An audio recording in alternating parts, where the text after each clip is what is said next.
What if I told you that the 2 hours you spent, grinding it out at your desk late yesterday afternoon actually moved your long-term goals backward? Oh, yeah. It's a completely wild thought, but it's true. Right.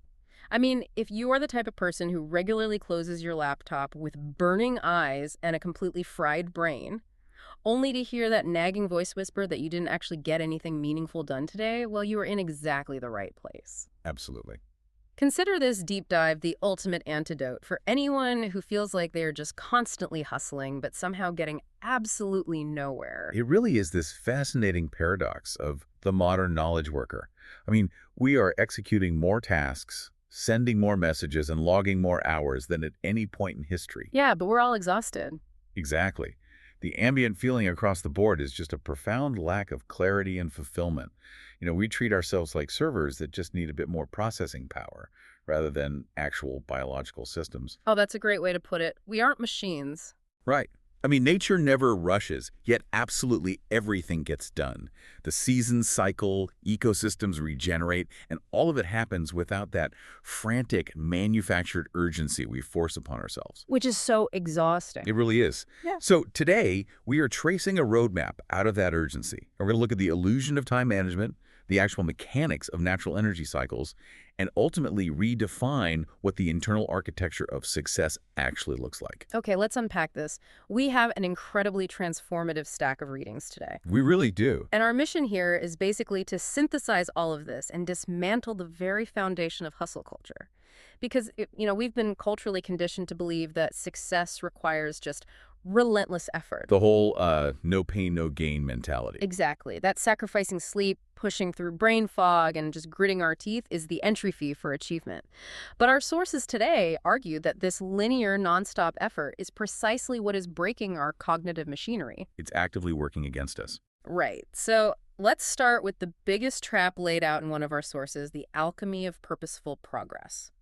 They talk about this neurological trick our brains play on us, where we confuse constant motion with actual progress. Yeah, this is a crucial distinction. The authors draw a really sharp biological line between activity and productivity. Activity versus productivity, okay. Right, because activity is incredibly seductive. It triggers a cheap dopamine release. So answering 30 emails, clearing your Slack notifications, checking off like 5 minor admin tasks. All the stuff that makes you feel super busy. Exactly. Those actions provide immediate, tangible feedback. Your brain registers that as the feeling of progress. The feeling, but not the reality. Precisely. Because productivity, the stuff that creates actual progress, is neurologically much heavier. It requires deep work, synthesis, and confronting really complex problems. And those don't give you a quick dopamine hit. No, they don't. So when we optimize for activity, we're basically training our brains to crave the sugar rush of being busy while completely starving ourselves of the deep cognitive nutrition we need for meaningful output. Wow. It's like, constant motion is like running on a treadmill. You're sweating, you're exhausted, you feel like you're working hard, but you haven't actually gone anywhere. That is the perfect analogy. You're just burning energy in place. Yeah. And when we realize we're stuck on that treadmill, the default solution is usually to just double down on time management, right? Always. We buy a new planner, we color code our digital calendars, we block out our days in these strict 15-minute increments. But the vitality advantage introduces a concept that completely undermines that entire strategy. It really does. They point out that time is a fixed, rigid container, but human energy is a fluid, dynamic resource. So time management is useless if you don't have the energy to execute. Yeah. Exactly. Trying to solve an energy problem with time management is just a category error. I mean, if you schedule a 2-hour block for deep strategic thinking at, say, 3:00 p.m. Right in the middle of the afternoon slump. Yeah. If your cognitive reserves are entirely depleted from a morning full of meetings, that block time is functionally useless. It's just an empty box on a calendar. Right. The vitality advantage actually breaks this down into 4 foundational foundations of energy. These dictate the actual quality of any given hour. Okay, what are they? So it's sleep and rest, nutrition and movement, emotional state, and mental clarity. Mental clarity, that's a big one. Huge. And they explain the mechanisms brilliantly. Like, mental clarity isn't just about feeling awake. It's about mitigating what they call attentional residue. Attentional residue, like stuff left over in your brain. Exactly. Every time you switch from a spreadsheet to an email and then back again, a little piece of your cognitive processing power stays stuck on the previous task. Oh, wow. So you're just constantly draining the battery. Yes. By the afternoon, your working memory is so fragmented by this residue that your problem-solving capacity is objectively impaired, no matter what your beautifully color-coded calendar says. But wait, aren't the most successful people the ones who schedule every single minute of their day? I mean, I'm struggling to reconcile this with the mythology around elite performers. We hear about top-tier CEOs who schedule their days down to the 5-minute mark. Yeah, that's the classic hustle narrative. Right. We're told that rigid militant time blocking is the secret to their massive output.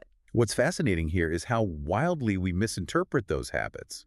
The texts we're looking at completely dismantle this time-blocking myth. Really? How so? Well, they reveal that elite performers aren't just managing time, they're aggressively managing their biological states. Oh, interesting. Yeah, when a CEO schedules a 5-minute block, it is highly aligned with their energy capacity at that exact moment.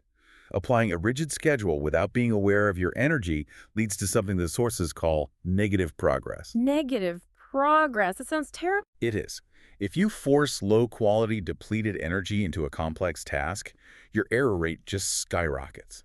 The time you spend the next morning fixing all the mistakes you made while fatigued often exceeds the time you allegedly saved by pushing through. Ah, so relying on a rigid calendar when your internal battery is empty is actually destructive. Completely counterproductive. But there is a glaring vulnerability here, right? If we accept that our energy fluctuates and we abandon the militant calendar, what keeps the wheels turning when the energy is inevitably low? That is the big question. Because, the demands of the world don't just pause because we feel a little foggy. If we aren't relying on white-knuckling it through the afternoon, what's the alternative? Is it just raw willpower? Absolutely not. Beyond Willpower explicitly warns against relying on willpower. They describe it as this incredibly fragile and finite biological resource. You basically run out of it. Fast.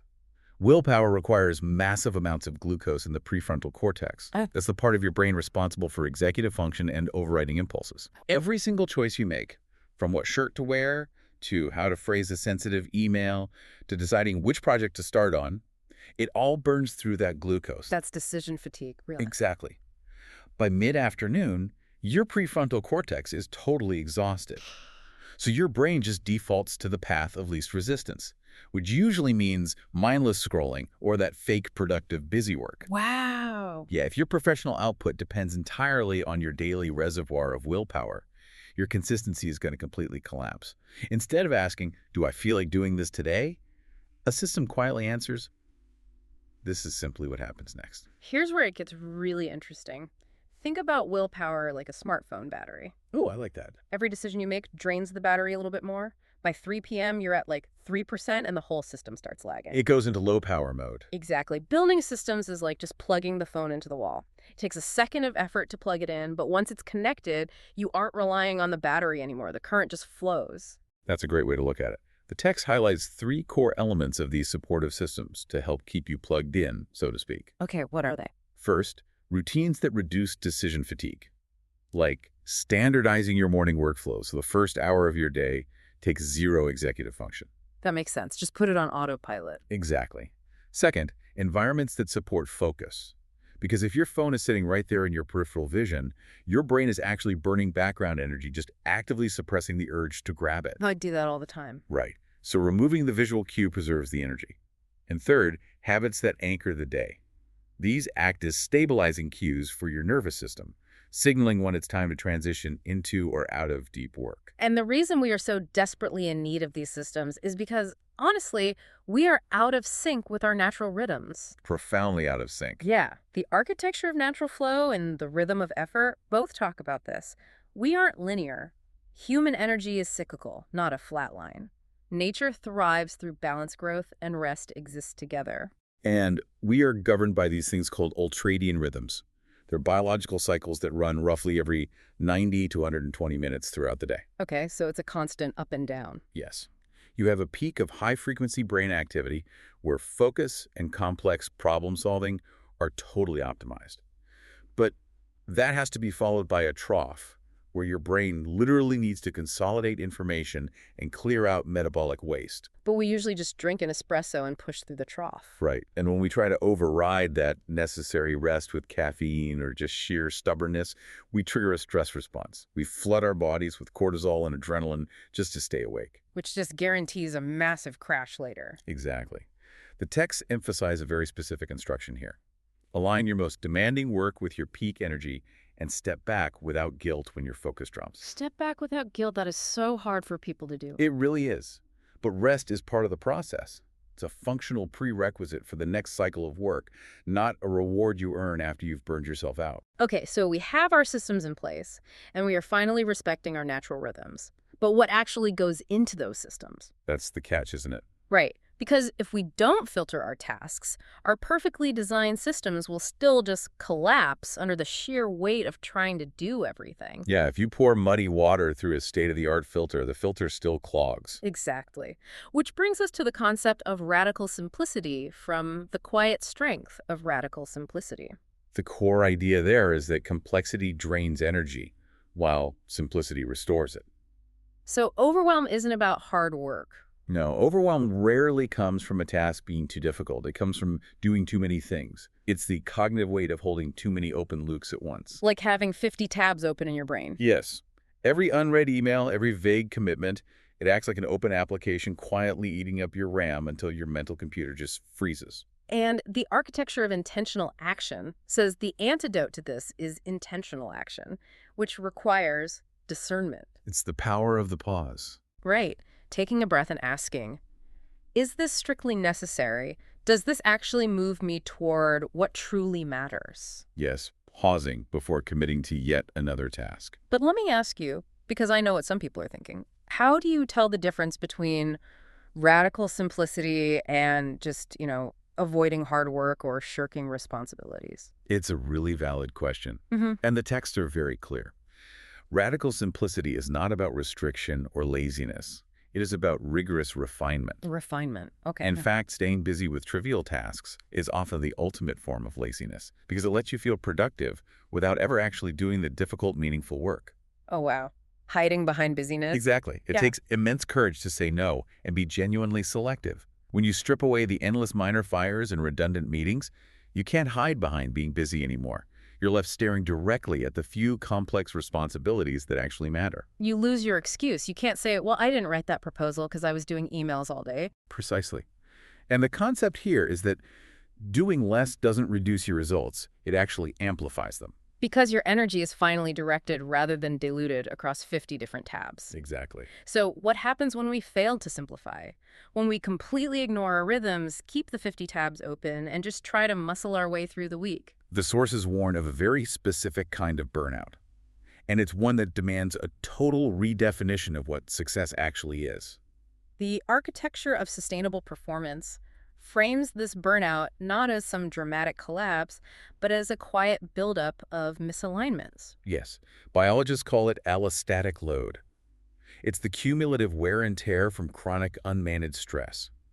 Because we're so conditioned to hustle, we ignore the subtle signs until we're totally compromised. What are those subtle signs? Long before you literally can't get out of bed, your executive function starts to decay. You'll see weakened decision-making choices that used to be easy suddenly paralyze you. Oh, I've definitely felt that. Just staring at a menu, not knowing what to order. Right. Then your creativity drops because a stressed brain narrows its focus to immediate survival. You can't connect ideas anymore. And maybe the most universal sign is that constant nagging feeling of being hopelessly behind no matter how much you actually accomplish. So what does this all mean? If we look at everything we've talked about, our culture basically treats exhaustion as a badge of honor. It really does. We tie our fundamental self-worth directly to how insanely busy our calendars are. We signal to everyone, look how tired I am, so I must be important. This raises an important question then. How are we actually measuring a life well lived? Right, because if the metric is just sheer output, then pacing yourself will always feel like failure. But the architecture of sustainable success and the architecture of intentional flow argue for a total redefinition of success. We have to shift from external output to internal alignment. Internal alignment. So how does that actually feel? It feels like having clarity instead of overwhelm. It means navigating your day with steady, sustained energy instead of wild caffeine spikes and crashes. So success is something you experience daily. Yes, it's the calmness and clarity you feel right now, not just some distant goal you chase by destroying yourself in the process. Yeah. The core message is simply this: you don't need to do more to become more. You don't have to do more to become more. That's incredibly powerful. And that brings us to the end of our deep dive today. Let's summarize the key takeaways for you. Absolutely. It is time to stop measuring your worth by your exhaustion. Trade the fragile crutch of willpower for quiet, supportive systems. Fiercely protect your fluid energy over your fixed time, and dare to radically simplify your focus. And remember, working smarter is not a shortcut or a life hack. It is a profound shift in awareness. It's moving from constantly reacting to actively choosing. I love that.